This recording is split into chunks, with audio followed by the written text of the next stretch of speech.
एक गांव में रतन नाम का एक बहुत ईमानदार व्यक्ति रहता था।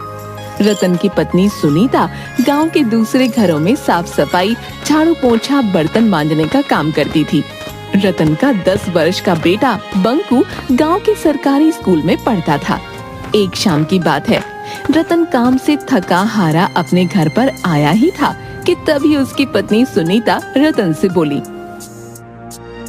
मैं आपका ही इंतजार कर रही थी। क्या हुआ? सब कुछ ठीक तो है? आज तुम्हारा चेहरा क्यों उतरा हुआ है? बात ही कुछ ऐसी है, बंकू को आज प्रिंसिपल ने धमकी दी है कि अगर कल तक स्कूल की फीस जमा नहीं कराई गई तो स्कूल से बंकू को निकाल दिया जाएगा। नाम काट देंगे इसका। ऐसे कैसे काट देंगे? ये स्कूल प्रिंसिपल की कोई जागीर थोड़ी ना है। अरे सरकारी स्कूल है। इस बात को तो मैं भी जानती हूँ, लेकिन आप ही बताओ ना, आपने बंकू की फीस कितने महीने से जमा नहीं की?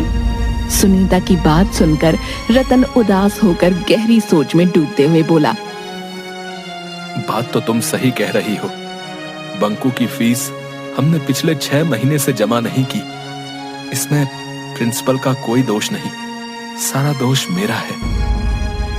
मेरी एक बात समझ में ये नहीं आती, हमारे पास 5 बीघा उपजाऊ जमीन है, फिर भी आप दूसरों के खेतों में काम करते रहते हैं और उसके बदले आपको आखिर मिलता ही क्या है?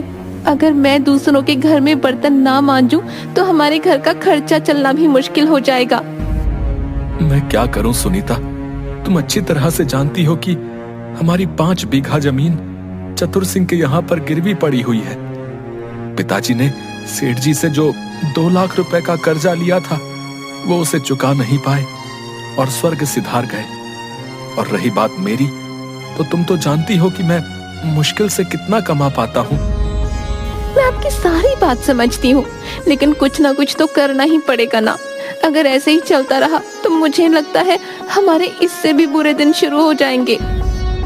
तुम चिंता मत करो सुनीता, मैं कोई ना कोई इंतजाम करता हूँ।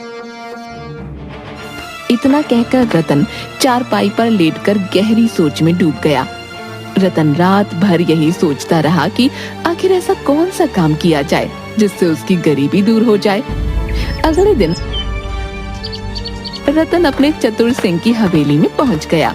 रतन चतुर सिंह की हवेली में अपने ही खेतों में काम किया करता था, जो कि चतुर सिंह के कब्जे में थे। रतन को हवेली में देखकर चतुर सिंह बुरी तरह से चौंक गया। क्या बात है रतन, आज तुम खेत में काम पर नहीं गए? सुबह सुबह यहाँ क्यों चले आए भाई?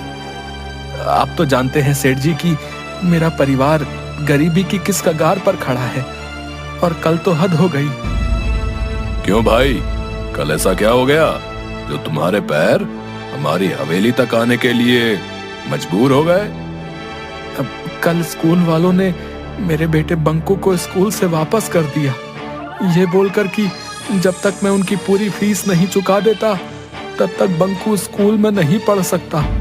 और यहाँ तक कि उन्होंने ये तक बोल दिया कि अगर कुछ दिनों के अंदर मैंने उनकी फीस नहीं चुकाई तो वो मेरे बेटे का नाम काट देंगे। तो इसमें हैरानी की क्या बात है? क्या तुम्हें पता नहीं कि गरीबों को अपने बच्चों को पढ़ाने का कोई अधिकार नहीं? अरे भाई, अपने बेटे से कहो कि तुम्हारे साथ मिलकर वो तुम्हारे काम में हाथ बटाए।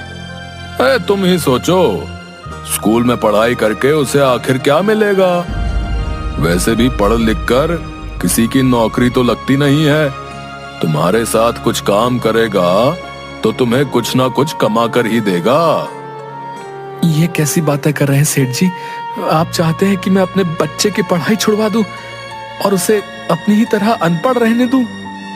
अनपढ़ होना बुरी बात नहीं है रतन, गरीब होना बुरी बात है। अब तुम ही देखो, इस देश में न जाने कितने ऐसे नेता बनते हैं जिन्होंने कभी स्कूल की शक्ल तक नहीं देखी होती। इस देश में नेता किस प्रकार से बनते हैं और वो क्या करते हैं, मुझे इस बात से कोई लेना देना नहीं। मैं किसी भी कीमत पर अपने बेटे की शिक्षा नहीं छुड़वा सकता, क्योंकि शिक्षा ही हमारे आने वाले कल को सुधारता है। मुझे कोई शौक नहीं है ये बताने का कि तुम्हें क्या करना है। अब वो सब छोड़ो, ये बताओ कि तुम यहाँ पर क्यों आए हो? सेठ जी, मेरे खेत आपके यहाँ पर बरसों से गिरवी रखे हैं। मुझे अपने खेत होते हुए भी अपने ही खेतों में नौकरी करनी पड़ रही है, और उसके बदले आप मुझे देते क्या हैं? मेरे खेत में जितने भी नौकर काम करते हैं उससे अधिक ही तुम्हें देता हूँ। अब तुम क्या चाहते हो? मैं आपसे ज्यादा कुछ नहीं चाहता सेठ जी। मैं बस ये चाहता हूँ कि मेरी पगार थोड़ी सी बढ़ा दी जाए, और उस पगार में से थोड़े से पैसे मुझे अभी दे दिए जाए, ताकि मैं बंकू की स्कूल की फीस जमा करा सकूं।